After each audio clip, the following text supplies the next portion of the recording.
Hello और नमस्कार और आदाब तमाम दोस्तों को अपने एक दोस्त और गाइड इरफान की तरफ से एक बार फिर आपके साथ अपने चैनल एस्ट्रो एश्योरेंस पर। तमाम साइंस के अंदर एक खास साइन लिब्रा दो स्थानों के बीच में है, छठा भाव और आठवां भाव।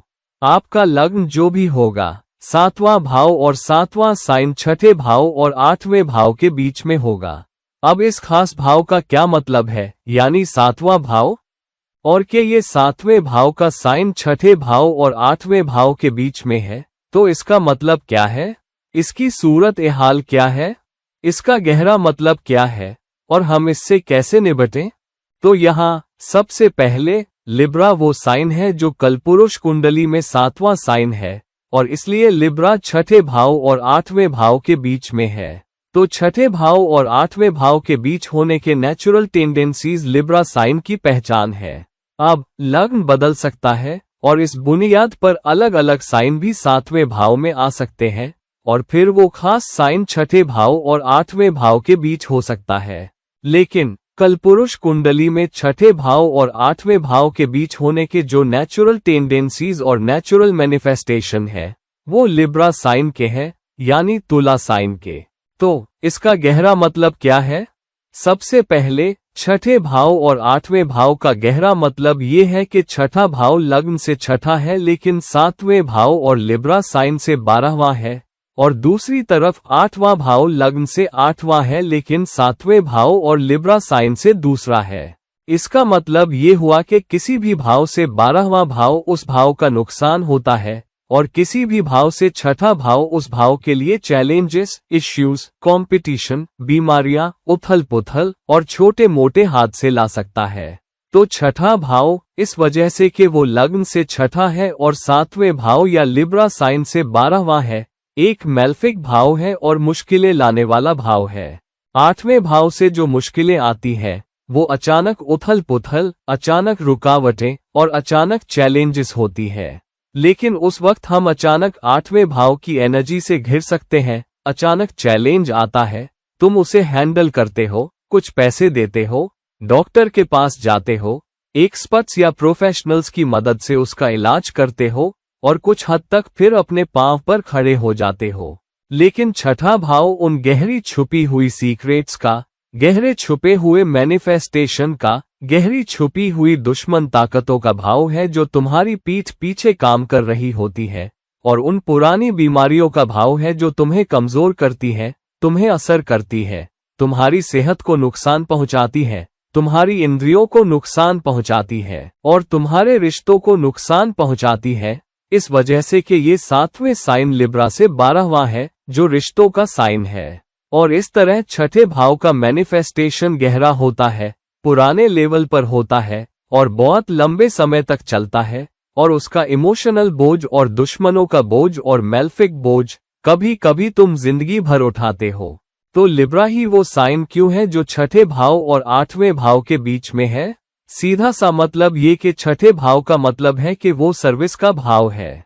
तो गहरा मतलब ये है, जब तक तुम राज करने की बजाय सर्विस करते हो, तुम्हारे रिश्ते उन नुकसानों में नहीं पड़ेंगे जो छठा भाव लाता है, क्योंकि वो सातवें भाव से आठवां है। और लिब्रा बैलेंस का साइन है, जिसका मतलब है कि जब तक तुम अपनी जरूरतों, अपनी इमोशनल जरूरतें, अपने रिश्तों की जरूरतें और दूसरों की जरूरतों के बीच बैलेंस बनाए रखते हो, तो तुम्हारे लिए सब कुछ आसान रहेगा। ये गारंटी नहीं कि सब ठीक हो जाएगा, लेकिन छठे भाव की मुश्किलों के मामले में तुम्हारा सफर आसान रहेगा। दूसरी बात, सातवां भाव क्या है? सातवां भाव लग्न के ठीक सामने वाला भाव भी है। अगर लग्न तुम्हारी ओवरऑल सेहत को दिखाता है, तो सातवां भाव पूरक हिस्सा है, यानी लग्न में तुम्हें जो कुछ भी कमी है, वो सातवें भाव से पूरी होती है। तो सेहत के नजरिए से सातवां भाव और लग्न दोनों ही अहम है। लग्न तुम्हारी सेहत के लिए सबसे अहम भाव है क्योंकि ये ओवरऑल सेहत तय करता है, और लग्न में जो कमी है वो सातवें भाव से पूरी होती है। तो इसका मतलब हुआ कि अगर तुम अपनी सेहत का ख्याल रखते हो कि क्या खाते हो, कैसे रहते हो, छठे भाव की एनर्जी को डिसिप्लिन के जरिए दिखाते हो। छठा भाव डिसिप्लिन का भाव भी है, खाने का भी, बेशक खाना बहुत बहुत अहम है, लेकिन ये दिन प्रतिदिन की गतिविधियों का भाव भी है। तो तुम दिन प्रतिदिन क्या करते हो, अपनी सेहत कैसे रखते हो, अपने रिश्ते कैसे निभाते हो, अपने आसपास के लोगों को, काम पर अपने साथियों को कैसे संभालते हो, उन लोगों को कैसे संभालते हो जो तुम्हारे दुश्मन हैं या चुपके से दुश्मनी रखते हैं और समय समय पर तरह तरह के रूपों में, अलग अलग भूमिकाओं में सामने आते हैं, तो तुम्हारे छठे भाव की मुश्किलें बेहतर तरीके से हैंडल होंगी। लेकिन अपनी छठे भाव की मुश्किलों को हैंडल करने का सबसे अच्छा तरीका क्या है? यानी तुम अपने साथियों को बेहतर कैसे संभाल सकते हो, वो मुश्किलें जो तुम्हारी दुश्मन ताकतें पैदा करती हैं या जो लोग तुम्हारी पीठ पीछे काम करते हैं या तुमसे दुश्मनी रखते हैं, उन्हें तुम बेहतर कैसे संभाल सकते हो? ये सब तुम अपने रिश्तों पर काम करके, ये सोचकर कि तुम दूसरों के साथ कैसा बर्ताव करते हो और बैलेंस बनाने की कोशिशों में कभी कभी हमें लगता है कि हम अपनी जरूरतों की तरफ थोड़ा झुक जाते हैं और सोचते हैं कि हम अभी भी बैलेंस में हैं। एक सही तरीका ये है कि हमेशा थोड़ा दूसरों की तरफ झुको और सोचो कि जो हम उचित समझते हो उससे थोड़ा ज्यादा दो, तो अपने से ज्यादा दूसरों के साथ निष्पक्ष रहो, फिर बैलेंस सही रहेगा। क्योंकि कई बार हम अपनी कमियों को नजरअंदाज कर देते हैं लेकिन दूसरों से आने वाले इश्यूज या मसलों को बढ़ा चढ़ाकर देखते हैं। तो अगर हमारे और दूसरों के बीच टकराव होता है, ज्यादातर वक्त हम यही मानेंगे कि हम सही हैं और दूसरा गलत है, तब बैलेंस खराब हो जाता है। इसलिए हमेशा बेहतर है कि अपने आप को दूसरे की जगह रखकर सोचो, दूसरे के नजरिए से सोचो, वहां संदेह का फायदा दूसरे को दे दो, अपने आप को ज्यादा रोको, अपने आप पर लगाम लगाओ, अपने एहसासात को थोड़ा और संभालो और ज्यादा देने वाले बनो और ज्यादा खुले दिल के बनो। फिर रिश्ते भी संभलेंगे, बैलेंस भी बेहतर होगा और फिर छठे भाव की चैलेंजिंग और दुश्मन ताकतें भी दूर रहेंगी, सेहत की मुश्किलें भी दूर रहेंगी, क्योंकि तुम एक ज्यादा डिसिप्लिन वाली जिंदगी जी रहे हो। बहुत बार ऐसा होता है कि हमें लगता है कि हम अपने उठने बैठने, खाने पीने और सब कुछ में डिसिप्लिन में हैं और हम सोचते हैं कि अगर थोड़ा और कर ले तो सब ठीक हो जाएगा। हम सोचते हैं कि हम आम तौर पर अपना ख्याल रखते हैं, हम अच्छे हैं और हमें बस थोड़ा और करना है। लेकिन थोड़ा और वास्तव में बहुत ज्यादा होता है और हम ये मान लेते हैं कि हम बहुत ज्यादा कर रहे हैं। हालांकि अगर तुम अपनी लाइफस्टाइल में, अपने खाने की आदतों में और अपने रिश्तों में और दूसरों की सर्विस करने में और दूसरों को ज्यादा देने में और अपने टीम मेंबर्स को बेहतर संभालने में और अपने दिन प्रतिदिन मिलने वाले लोगों को बेहतर हैंडल करने में ज्यादा डिसिप्लिन रखते हो, तो छठे भाव की मुश्किलें, उनमें से ज्यादातर मुश्किलें दूर रहती है। दूसरी बात यह है कि छठा भाव भृगु भाव भी है और इसलिए कहा जाता है कि जितनी ज्यादा सेवा करोगे उतना ही ज्यादा कर्म का कर्ज उतरेगा। लेकिन सेवा क्या तुम घर पर करते हो? क्या तुम उन लोगों की सेवा करते हो जिनसे तुम दिन प्रतिदिन सबसे ज्यादा मिलते हो? तो तुम अपने काम की सेवा करते हो, अपने रिश्तों की, अपने जीवन साथी की, अपने बच्चों की, अपने माँ बाप की। ये सब रिश्ते और वो सब लोग जिनसे तुम दिन प्रतिदिन मिलते हो, वो लोग हैं जिनकी तुम किसी न किसी तरह से सीधे या परोक्ष रूप में सेवा करते हो। तो इसका मतलब है कि अगर तुम अपने रिश्तों का बेहतर ख्याल रख रहे हो, अगर तुम अपने रिश्तों में बैलेंस में हो, तो कर्म भी संभल जाता है, कर्म का कर्ज भी उतर जाता है। और इसीलिए सातवें साइन या लिब्रा का छठे और आठवें भाव के बीच होना एक वरदान है, जो कह रहा है कि तुम अपने रिश्ते बेहतर बनाओ, अपने रिश्तों और अपनी जिंदगी और अपनी सेहत को संभालने के तरीके को ज्यादा स्ट्रक्चर्ड बनाओ और अपनी जिंदगी और अपने रिश्तों को बेहतर बनाने के लिए ज्यादा डिसिप्लिन रखो। एक सर्विस वाला दिमाग रखो, एक देने वाला दिमाग रखो, लोगों के साथ और जिंदगी के साथ बड़े दिल वाला बर्ताव करो और फिर कर्म संभल जाता है, तुम्हारा कर्म का कर्ज उतर जाता है, तुम्हारा लंबित कर्म ज्यादा सकारात्मक पक्ष में हो जाता है और फिर तुम्हें अपने कर्म का अच्छा फल मिलता है। क्यों? क्योंकि छठा भाव अर्थ भाव भी है। तुम पाओगे कि जो लोग हमेशा रिश्तों को कमाने की कोशिश करते हैं, जो हमेशा रिश्तों को बेहतर संभालते हैं, वो हमेशा एक बेहतर हालत में होते हैं। वजह ये कि जब भी वो मुश्किलों का सामना करते हैं, चाहे पैसों की मुश्किलें हो या लोगों की तरफ से इमोशनल मुश्किलें, उनके पास हमेशा कोई न कोई आता है। और अगर तुम अपने रिश्ते बेहतर बनाओगे, तो तुम्हारे पास किसी और से ज्यादा सुबह के 4 बजे वाले दोस्त होंगे। तो हम जानते हैं कि तुम्हारे अपने परिवार में भी कोई न कोई होगा जो ज्यादा पॉपुलर है या जिसे ज्यादा प्यार मिलता है। और तुम ये भी जानते हो कि जब किसी पर मुश्किलें आती हैं, तो परिवार के ज्यादातर लोग उसके लिए दौड़ पड़ते हैं। परिवार कुछ लोगों के लिए और ज्यादा दौड़ सकता है जो ज्यादा अमीर हैं या ज्यादा संपन्न है, लेकिन गहराई में ये एक तारीफ और हमदर्दी दिखाने का एक नुमाइशी सा एहसास होता है। तो वो असल में तुम्हारी मदद या सहायता के लिए नहीं आता। असली सहायता जो तुम्हें कर्मिक लेवल पर मिलती है, वो तब होती है जब लोग दिल की गहराई से तुम तक पहुंचते हैं, भले ही वो शारीरिक तौर पर न पहुंचे, लेकिन दिल में ये जानते हैं कि तुम सच में बेहतर के हकदार हो, कि तुम अच्छे इंसान हो। तब तुम्हारा कर्म संभल जाता है, क्योंकि बहुत सारे लोगों की नेक नियत तुम्हारे साथ होती है, जो तुम्हारे साथ चलती है, जो उस सकारात्मक एनर्जी को लेकर चलती है जो तुम्हें आगे ले जाती है। तो जिंदगी में सकारात्मक एनर्जी सिर्फ हमारी अपनी एनर्जी नहीं होती, हमारी जिंदगी में सकारात्मक एनर्जी बहुत सारे लोगों की एनर्जी होती है। और सबसे अच्छी एनर्जी वो होती है जो उन लोगों से मिलती है जिनसे तुम दिन प्रतिदिन मिलते हो, जिनसे तुम रोजाना बर्ताव करते हो, जिनके साथ तुम दिन प्रतिदिन काम करते हो, जिन तक तुम रोज पहुंचते हो, जिनके साथ तुम रोज रहते हो। तो अपने रिश्तों का ख्याल रखो, अपने रिश्तों में बैलेंस बनाए रखो, और छठे भाव की एनर्जी और कर्म का कर्ज सब संभल जाएगा, और छठे भाव का अर्थ भी बेहतर दिखेगा। तुम पाओगे कि तुम्हारा करियर भी ज्यादा स्ट्रक्चर्ड होगा, और अगर तुम रिश्तों को बेहतर बनाओगे तो कम नुकसान होंगे। दूसरी तरफ 8वां भाव, 8वें भाव का 7वें भाव से दूसरा होने का मतलब क्या है? यानी 7वें भाव से दूसरे की कमाई 8वें भाव से आती है। लेकिन इसका मतलब क्या है?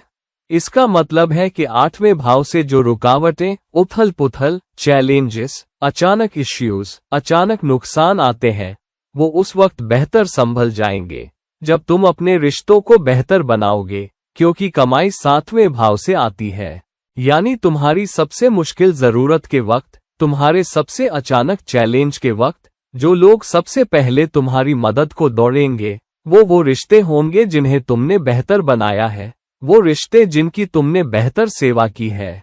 और इस तरह 8वें भाव का वो नतीजा जिसे कहा जाता है दूसरों से कमाई, या दूसरों से फायदा, या 7वें भाव से फायदा, या जीवन साथी से फायदा, वो सिर्फ पैसों के बारे में नहीं है, बल्कि लोगों की नेक नियत के बारे में है, लोगों का प्यार और सहारा है।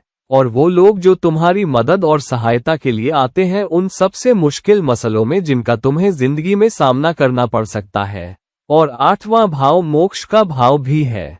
तो यहाँ छठे भाव की एनर्जी तुम्हारे कर्म को संभाल रही है, और 8वां भाव मोक्ष को पाने के लिए है। तो 7वां साइन लिब्रा, यानी रिश्तों का साइन, एक तरफ से कर्म को संभालने और दूसरी तरफ मोक्ष पाने के बीच है। और ये दोनों ही लग्न के बिल्कुल सामने, रिश्तों के दोनों तरफ है। तो छठे और 8वें भाव की एनर्जी का गहरा मतलब ये है, तुम अपने रिश्तों को बेहतर बनाओ, अपने रिश्तों को अच्छे से बैलेंस करो, जिंदगी में ज्यादा डिसिप्लिन रखो, सच्चे रहकर, खुले रहकर, साफ ज़मीर रखकर, हमेशा दूसरों का सहारा बनने और बड़े दिल वाले बनने की चाहत रखते हुए, और दूसरों की मदद को दौड़ते हुए, दूसरों की भलाई सोचते हुए, उनकी मुश्किलों में, उनकी उथल पुथल में, उनके बवाल में उनकी मदद करते हुए, तब तुम्हारा कर्म संभल जाता है और कुछ हद तक मोक्ष तुम्हारी तरफ आने लगता है। और यही लिब्रा साइन और 7वें भाव की एनर्जी के एक होने का गहरा मतलब है कि लग्न सबसे ज्यादा कैसे मैनिफेस्ट होगा, या लग्न को सबसे ज्यादा फायदा कैसे होगा। 7वें भाव की एनर्जी के जरिए छठे और 8वें भाव की एनर्जी को हैंडल करके बेहतर रिश्ता प्रबंधन, बेहतर टीम वर्क, बेहतर डिसिप्लिन, बेहतर स्ट्रक्चर, बेहतर ज़मीर, बेहतर अखलाकी और नैतिक बर्ताव, और दूसरों के प्रति बेहतर नेक नियत से, दूसरों का भला चाहने से। और फिर वो सबसे अहम चीजें जिनके लिए हम इस जिंदगी में आए हैं, वो कर्म जिसे हमें संभालना है, और वो मोक्ष जिसकी हम सब चाहत रखते हैं, वो संभल जाते हैं। बाकी सब अपने आप ठीक हो जाता है। 12वां भाव, जो मोक्ष का दूसरा भाव है, सीधे छठे भाव के आमने सामने है। यानी छठे भाव की सेवा के जरिए तुम्हें 12वें भाव का मोक्ष मिलता है। और 12वां भाव 8वें भाव से 5वां भाव है, यानी 8वें भाव के फायदों के जरिए उन उथल पुथलों, रुकावटों, चैलेंजेस और इश्यूज का सामना करके जो 8वें भाव से रिश्तों के जरिए आती है, तुम वो मोक्ष भी पा सकते हो जो 12वें भाव से तुमसे वादा किया जाता है। लेकिन 12वां भाव क्या है?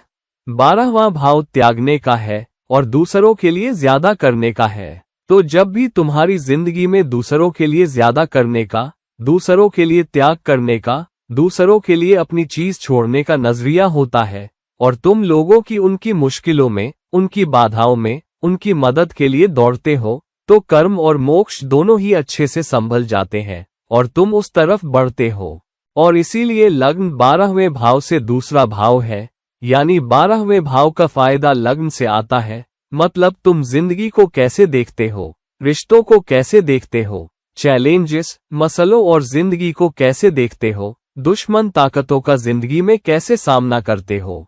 अगर लोग तुमसे जलते हैं फिर भी तुम चेहरे पर मुस्कान रखते हो, फिर भी तुम लोगों के शुक्रगुजार हो, फिर भी तुम मालिक के शुक्रगुजार हो, फिर भी तुम दूसरों की सेवा करना चाहते हो और सर्विस देने वाले होने के जरिए और मददगार होने के जरिए और साफ ज़मीर रखने के जरिए अपनी अखलाक और नैतिकता को सही रखते हुए और हमेशा खुद से ज्यादा रिश्तों के लिए करते हुए, तब इन सब के जरिए पूरा लग्न बेहतर बनता है। ज्यादा समृद्धि आती है, ज्यादा मानसिक शांति आती है, ज्यादा खुशी आती है और तुम एक साफ ज़मीर के साथ एक ऐसी जिंदगी जीते हो जिसमें कर्म ज्यादा सकारात्मक है और मोक्ष तुम्हारी तरफ आ रहा है। और हमें और क्या चाहिए? और ये है वो खास मतलब, बैलेंस करने वाली एनर्जी 6ठे भाव और 8वें भाव के बीच में 7वें भाव की एनर्जी और लिब्रा साइन के जरिए होती है। इसीलिए लिब्रा साइन तुम्हारी कुंडली में बहुत बहुत अहम हो जाता है।